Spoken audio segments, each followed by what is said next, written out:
ठीक है। तो विनायक के शासक दुर्योधन साल की हत्या कर देवनारायण भगवान ने अपने भाई महेंद्र को वहां का शासक बना दिया, है ना। इसलिए देवनारायण भगवान को है जो राज्य क्रांति का जनक भी कहा जाता है। राज्य क्रांति का जनक, ठीक है। दूसरा औषधि शास्त्र का ज्ञाता,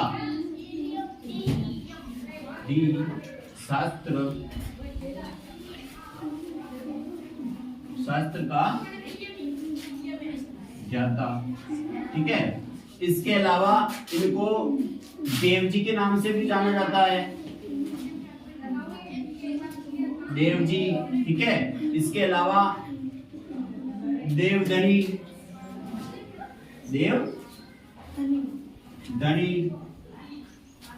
ठीक है।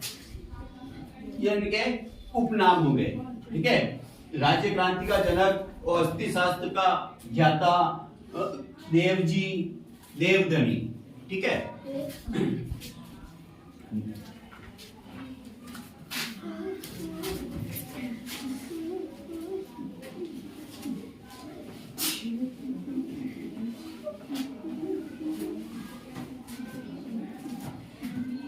अब जो युद्ध होने के बाद में देवनारायण भगवान है जो इन्होंने अपने संन्यास ले लिया, है ना। संन्यास लेकर वो चले गए ब्यावर, देवमाली। कहां पर चले गए? है ना। संन्यास ग्रहण कर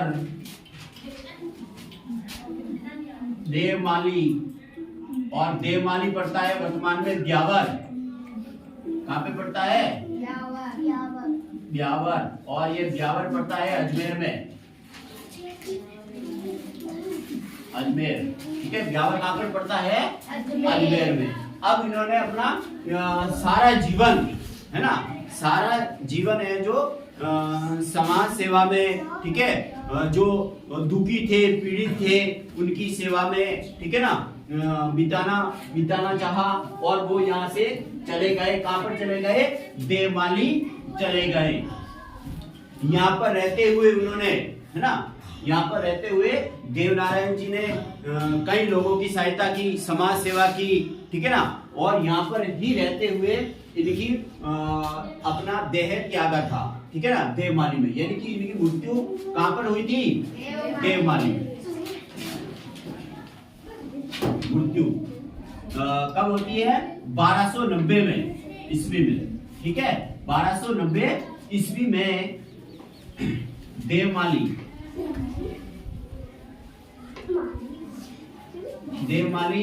ब्यावर अजमेर में, ठीक है, अजमेर में देह त्यागी, ठीक है।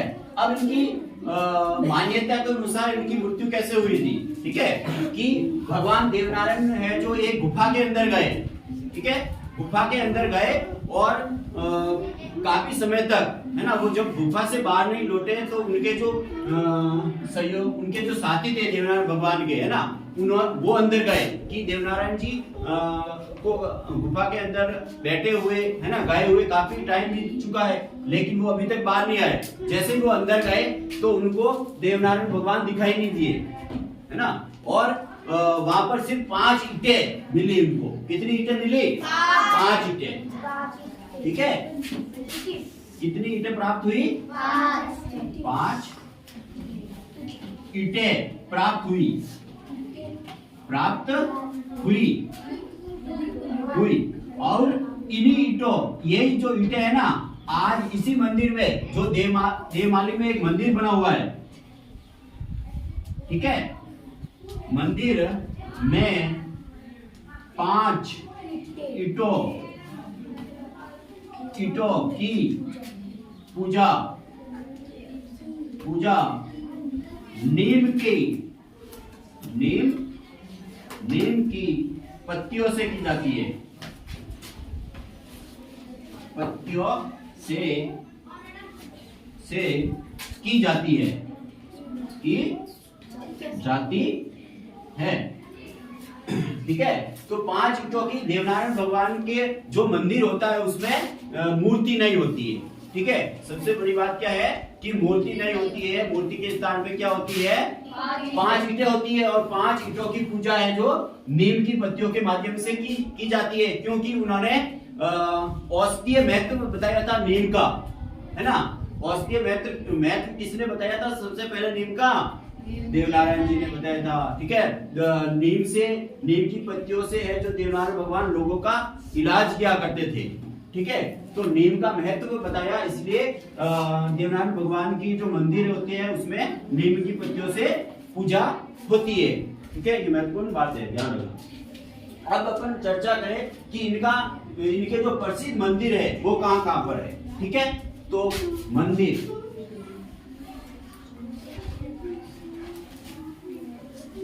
है ना, मुख्य मंदिर बता रहा हूं मैं। ठीक है, प्रथम, ठीक है, 1 नंबर पर आता है मालासेरी डूंगरी, मालासेरी डूंगरी। ठीक है, यह आसिन भिलवाड़ा, आसिन में, ठीक है, और भिलवाड़ा। ठीक है, फिर दूसरा देवमाली, देवमाली ये पड़ता है बच्चों ब्यावर और जिला अजमेर। फिर तीसरा इनका बड़ा मंदिर है देवडूंगरी,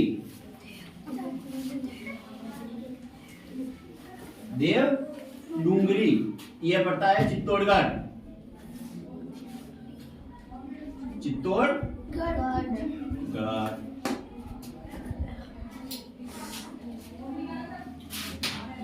और चौथा मंदिर है इनका जोधपुरिया टोंक,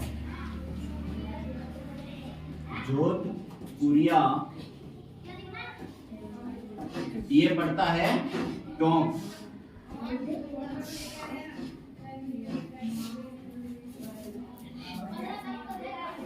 और एक इनका जो ननियाल था देवास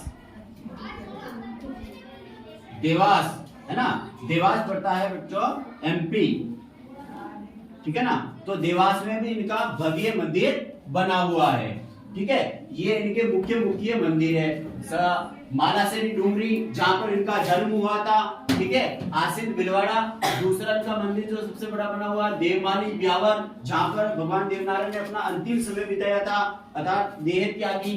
ठीक है, फिर तीसरा देवडूंगरी चित्तौड़गढ़। ठीक है, और देवडूंगरी का जो ये मंदिर बनवाया वो महाराणा सांगा, है ना, मेवाड़ का प्रसिद्ध शासक हुआ। इसके बारे में थोड़ा सा बता देता हूं, है ना। देवडूंगरी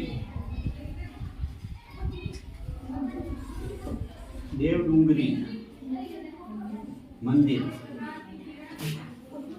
ठीक है, इसका निर्माण राणा सांगा ने करवाया, राणा सांगा ने करवाया।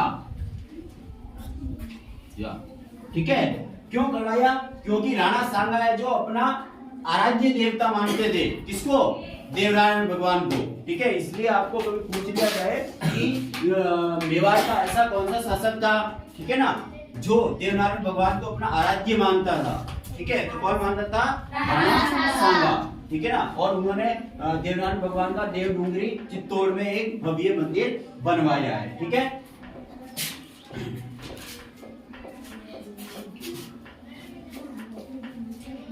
हमने अभी मंदिरों के बारे में जानकारी प्राप्त कर ली।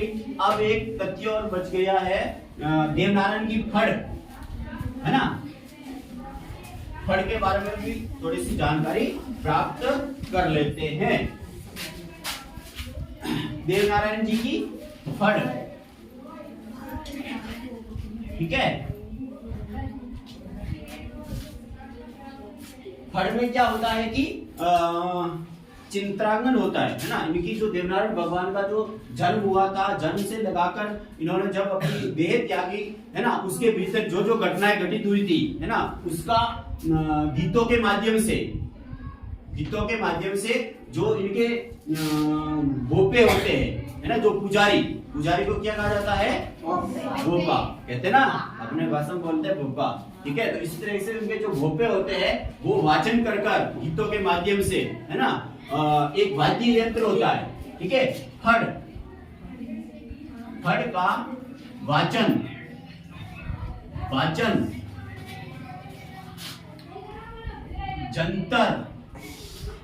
जंतर वाद्य यंत्र के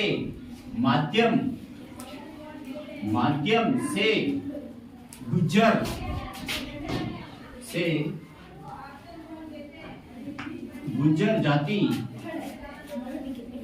जाति के भोपे या अपन उसको कह सकते हैं पुजारी है ना, पुजारी द्वारा किया जाता है।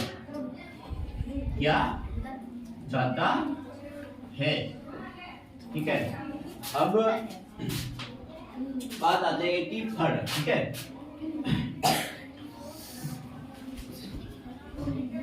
देवनारायण भगवान की फड़ सबसे प्राचीन व सबसे बड़ी व सबसे छोटी फड़ है।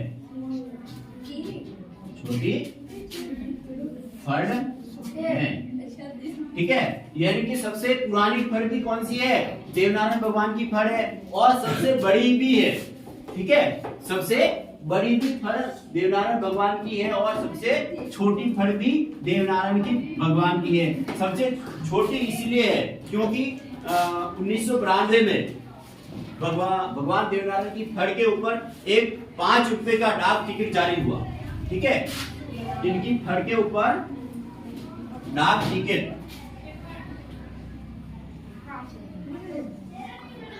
ठीक है, इनकी फड़ के ऊपर 2 डाक टिकट देवनारायण के ऊपर 2 डाक टिकट जारी हुए। एक तो इनकी फड़ के ऊपर है ना, देवनारायण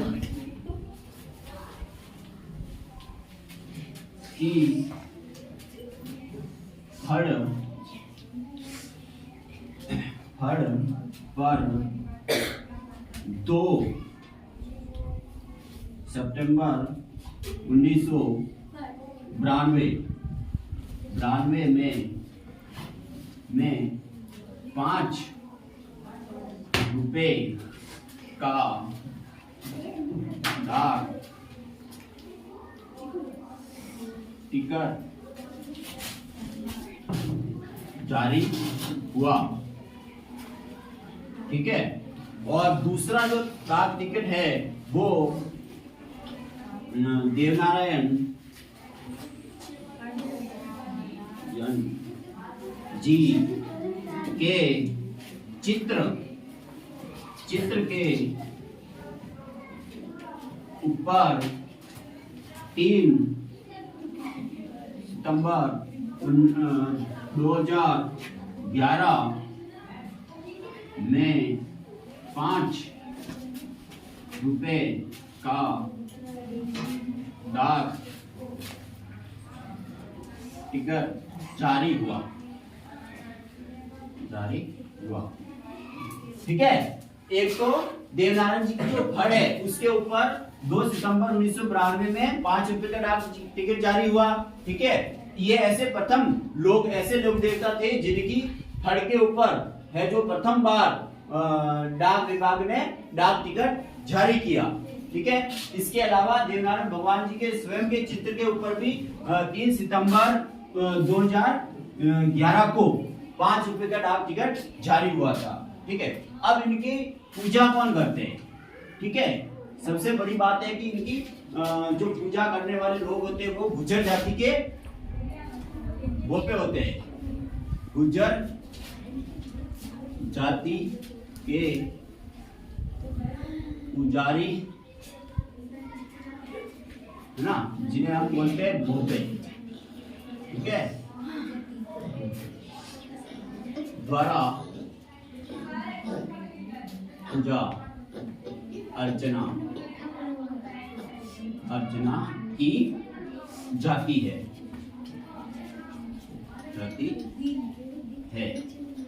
ठीक है। देवनारायण भगवान के तो एक पुत्र और एक पुत्री भी हुए। ठीक है, पुत्र का नाम था बिल्ला। ठीक है, बिल्ला, और पुत्री बिल्ली। ठीक है, पुत्र कौन था? बिल्ला और पुत्री बिल्ली। ठीक है, और देवनारायण भगवान का जो प्रथम पुजारी हुआ है ना, वो बिल्ला था। कौन था? प्रथम पुजारी, प्रथम पुजारी। ठीक है, देवनारायण भगवान का पुत्र ही उनका प्रथम पुजारी बना, जिसका नाम क्या था? बिल्ला।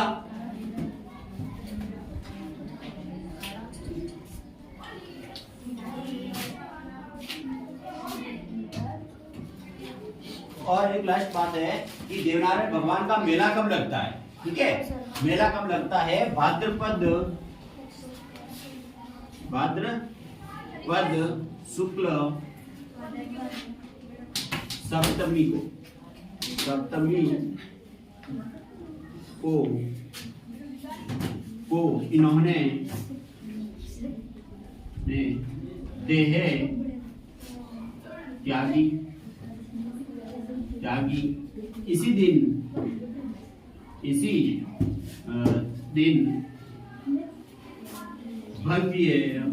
दिन प्रतिवर्ष भव्य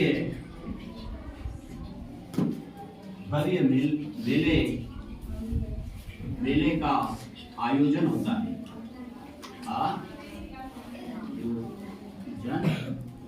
आयोजन होता है,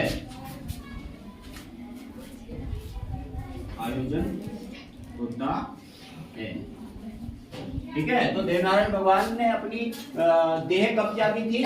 भाद्रपद शुक्ल सप्तमी, है ना, इस तिथि को है जो उन्होंने इस दुनिया से विदा ले ली थी। ठीक है, इसीलिए इसी दिन प्रतिवर्ष है जो भव्य मेले का आयोजन होता है। इनके जो मुख्य मंदिर मैंने बताए, देवमाली ब्यावर, ठीक है, मालासेरी डोंगरी, ठीक है, बिलवाड़ा, तो यहाँ पर है जो भव्य मेले का आयोजन होता है। इसी के साथ आज का टॉपिक हमारा पूर्ण हुआ। ठीक है, नेक्स्ट अगली क्लास में हम मिलते हैं जल्दी।